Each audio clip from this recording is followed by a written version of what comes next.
So hello everyone, कैसे हैं आप सब? आई होप आप सब अच्छे होंगे। तो this is my MBA final semester की प्रोजेक्ट रिपोर्ट की पीपीटी है, जिसको मैंने प्रेजेंट किया था क्लास में। इससे पहले वीडियो डाली थी, उसमें मैंने इंटर्नशिप रिपोर्ट की पीपीटी प्रेजेंट की थी। अब मैं आपको प्रेजेंट करने वाला हूँ अपनी एमबीए की प्रोजेक्ट रिपोर्ट की पीपीटी, जो कि 10-12 स्लाइड की है। और पीपीटी प्रेजेंट करनी होती है जब आप फाइनल प्रोजेक्ट सबमिट करते हैं, तब कि आपने क्या किया, तो उसको शॉर्ट में समझाना होता है पीपीटी में। तो ये पीपीटी हेल्पफुल रहेगी सारे एमबीए बीबीए स्टूडेंट के लिए, क्योंकि उनको फाइनल सेमेस्टर में आके प्रोजेक्ट रिपोर्ट तैयार करनी पड़ती है, प्रोजेक्ट बनाना पड़ता है, तो उसमें ये पीपीटी हेल्पफुल रहेगी। तो चलिए स्टार्ट करते हैं। माय टॉपिक बाज is student satisfaction in वेदांतो innovation. Because मैंने वहाँ पे जॉब की हुई है, तो वहाँ मेरी ट्रेनिंग हुई थी। तो मैंने वहाँ पे जो मेरा काम था, एकेडमिक काउंसलर था मैं वहाँ पे। तो मेरा काम था काउंसलिंग करना, स्टूडेंट के फीडबैक वगैरह लेना। तो उसी पे फिर मैंने अपनी जो आप कहेंगे पूरी प्रोजेक्ट रिपोर्ट बनाई है। प्रोजेक्ट रिपोर्ट ऑलरेडी शेयर की हुई है और बहुत लोगों के लिए हेल्प मिल रही है, और आई होप इस पीपीटी से, प्रेजेंटेशन से भी बहुत हेल्प मिलेगी। तो प्रेजेंटेशन, पावर पॉइंट प्रेजेंटेशन में हम बनाते हैं माइक्रोसॉफ्ट में। चलिए, company profile is most important. कोई भी आप पीपीटी बनाते हैं, कोई भी आपने प्रोजेक्ट किया हुआ है, तो जब भी आप पीपीटी बनाएंगे तो समझ लीजिए कंपनी की प्रोफाइल डालेंगे। देखिए, कुछ हेडिंग्स होते हैं ना, इंट्रोडक्शन हो गया आपका, है ना, आपका कंक्लूजन, रेफरेंस वगैरह हो गया, ये सब। तो ऐसे ही इसमें जो है कंपनी पहले प्रोफाइल आएगी। कंपनी प्रोफाइल इसलिए आती है कि जिस कंपनी से के ऊपर आपने प्रोजेक्ट रिपोर्ट बनाई है, तो एटलीस्ट उस कंपनी का नाम मेंशन होना चाहिए। कंपनी का नाम, कंपनी के बारे में, कंपनी कब स्टार्ट हुई, कैसा क्या है, तो वो सब रहना चाहिए। ठीक है। अब हिस्ट्री क्या है कंपनी की, हिस्ट्री आप डालेंगे कंपनी की। सबसे पहले हम जो टॉपिक उठाते हैं, इंट्रोडक्शन ऑफ कंपनी। कोई भी प्रोजेक्ट रिपोर्ट की हम पीपीटी बना रहे हैं, क्लास में प्रेजेंट करना है, पहले इंट्रोडक्शन कंपनी के बारे में, ठीक है। फिर बीच में आ जाइए, मिड टॉपिक आप रखेंगे कि आपने एक्चुअल काम क्या किया, और लास्ट का जो टॉपिक रहेगा कंक्लूजन, किसका पूरा काम किया, तो इस पर निकला क्या। अब ये देखिए, ये जो है हमारा थर्ड पेज है, स्टूडेंट सेटिस्फैक्शन। कितने स्टूडेंट सेटिस्फाई थे वेदांतु में, वो मैंने सर्वे किया था, उस पर प्रोजेक्ट रिपोर्ट बनाई थी। और उसमें मेरे जो रिसर्च मैथोलॉजी में दोनों डाटा यूज़ होते, इंटरनल और एक्सटर्नल दोनों डाटा मेरे यूज़ हुए थे। ठीक है। तो स्टूडेंट सेटिस्फैक्शन के ऊपर मैंने लिखा कि स्टूडेंट ऑनलाइन लर्निंग जो करते हैं, कितने सेटिस्फाई हैं, कितनों को हेल्प मिलती है, कितने टेक्निकल प्रॉब्लम से जूझते हैं। तो वेदांतु प्रोडक्ट्स एंड वो, ठीक है। वेदांतु जो मतलब प्रोडक्ट हैं, उसके प्रोडक्ट से मतलब कोर्स क्या क्या हैं। जेई की तैयारी कराता है, जेई मेन एडवांस है ना, नीट की तैयारी कराता है आपकी। ठीक है। अब उसको देखिए, बोर्ड कौन कौन से, सीबीएसई हो गया, महाराष्ट्र बोर्ड हो गया, नीट हो गया, जेई की तैयारी। प्रोडक्ट आपके थे pro light, pro plus, pro classic, है ना, स्मॉल प्रीमियम क्लासिक, 4 तरीके के प्रोडक्ट थे। तो आप जो भी प्रोजेक्ट रिपोर्ट बनाते हैं, प्रोडक्ट भी रखिएगा, है ना। पीपीटी में प्रोजेक्ट रखिएगा और प्रोडक्ट रखिएगा और बोर्ड भी रखिएगा, किस बोर्ड को कवर किया। तो वो मैंने वेदांतु में रखा हुआ है कि हाँ, मैंने इस चीज़ को वेदांतु कवर करता है।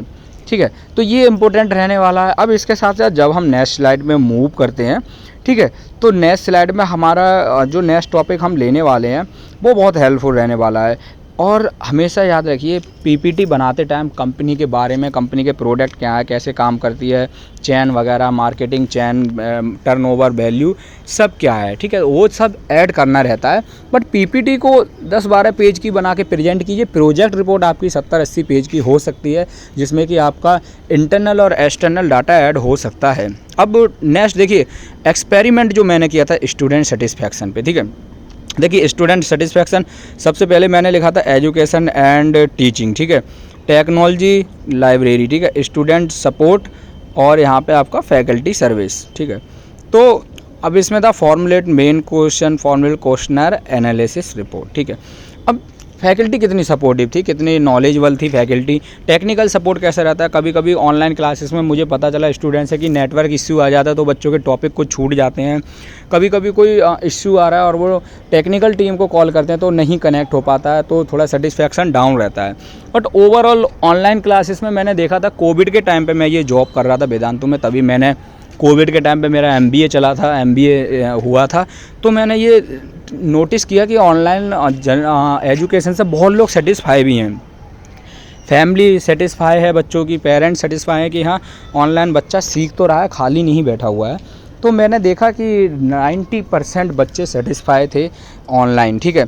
और 10% सेटिस्फाई इसलिए नहीं थे क्योंकि टेक्निकल सपोर्ट नहीं मिला, फैकल्टी से अच्छा रिस्पांस नहीं आया और नेटवर्क इश्यूज़ वगैरह की वजह से 10% लोग सेटिस्फाई नहीं थे। अब नेक्स्ट स्लाइड पे मूव करते हैं, क्वेश्चनर एंड मेन क्वेश्चन। देखिए क्वेश्चनर में क्या क्या क्वेश्चन मैंने ऐड किए, ठीक है। और हाँ, क्वेश्चनर होना बहुत ज़रूरी है। सब क्वेश्चन देखिए, मेन क्वेश्चन ये था design and presentation skills of teachers in Vedantu. देखिए सबसे पहले कोई भी हम आप पीपीटी हम बना रहे हैं, कोई भी टॉपिक उठा रहे हैं, तो अगर वेदांतु एडटेक प्राइवेट लिमिटेड है, ठीक है, एडटेक ऑनलाइन एजुकेशन कराता है, तो उसके टीचर्स की क्या स्किल्स हैं, सबसे मेन क्वेश्चन यही रखा मैंने, ठीक है। तो और बहुत सारे क्वेश्चन थे, ठीक है। अब इसमें फाइंडिंग्स क्या क्या रही हैं, तो ये फाइंडिंग्स रही हैं कि बच्चे जो थे ना मतलब ऑनलाइन लर्निंग से काफ़ी सेटिस्फाई हैं कि ऑनलाइन हमारा क्लास चालू है, ठीक है, ऑनलाइन हमें सीखने को मिल रहा है। और ऑनलाइन में देखिए क्या होता है ना, बच्चों को नोट्स भी प्रोवाइड हो जाते हैं, ठीक है। तो इस वजह से काफ़ी बच्चे सेटिस्फाई थे। अब मेरी जो फाइंडिंग्स थी वो ये है पाई चार्ट, ठीक है। अब देखिए वेरी सेटिस्फाई 62.50, सेटिस्फाई 37, ठीक है, अनसेटिस्फाई 0 और वेरी अनसेटिस्फाई मतलब बहुत लेस में चले जाइए 0।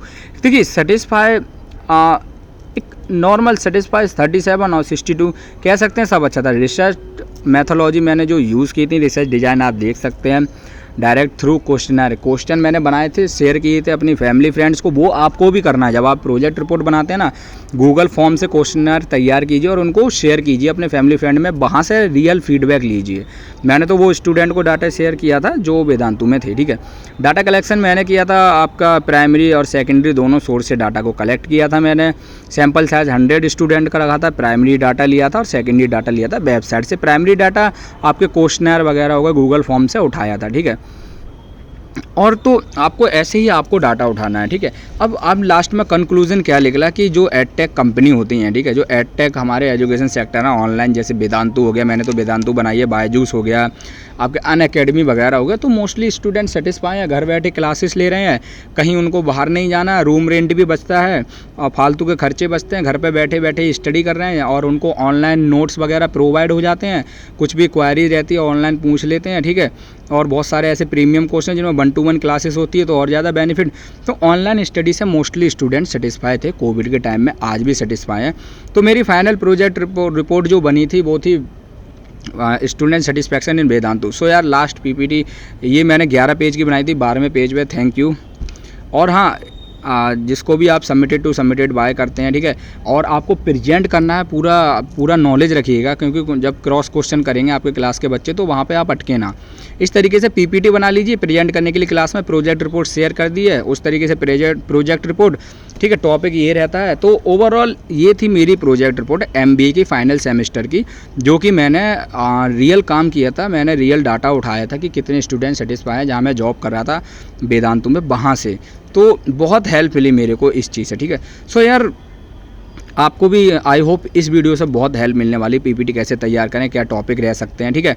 सो ऐसी मैं चीज़ें शेयर करता रहूँगा इस यूट्यूब चैनल पे, सपोर्ट बनाए रखिए। Thank you so much, all the best of luck for your future dears. कोई भी आपको हेल्प चाहिए व्हाट्सएप पे मैसेज कीजिए, मैं आपको अपनी प्रोजेक्ट रिपोर्ट शेयर कर दूंगा, पीपीटी आपको शेयर कर दूंगा, जो भी हेल्प चाहिए मैं करूंगा। जो इससे मेरे से कॉल मत कीजिएगा, मैं थोड़ा ऑफिस में बिजी रहता हूं, बट हाँ आप मेरे को मैसेज कर सकते हैं। और अब मेरा टेलीग्राम पे भी ग्रुप है, ग्रुप में मैं ये चीज़ें शेयर करता रहूँगा, तो टेलीग्राम का ग्रुप आप ज्वाइन कीजिएगा। बहुत सारे मटेरियल्स वहाँ पे आते रहेंगे जो मेरे पास हैं, BCA के, MBA के, अदर कोर्स के भी। सो ओवरऑल ये देखिए लास्ट देख लीजिए, ये सारी चीज़ें मैंने इस तरीके से पीपीटी बनाई थी माइक्रोसॉफ्ट पावर पॉइंट प्रेजेंटेशन में, तो हेल्पफुल रहने वाली है, ठीक है। और ये देखिए आपको दिख रहा है मेरा नाम Hemant Kumar, MBA 4th same 2019-21। सो यार thank you and good luck.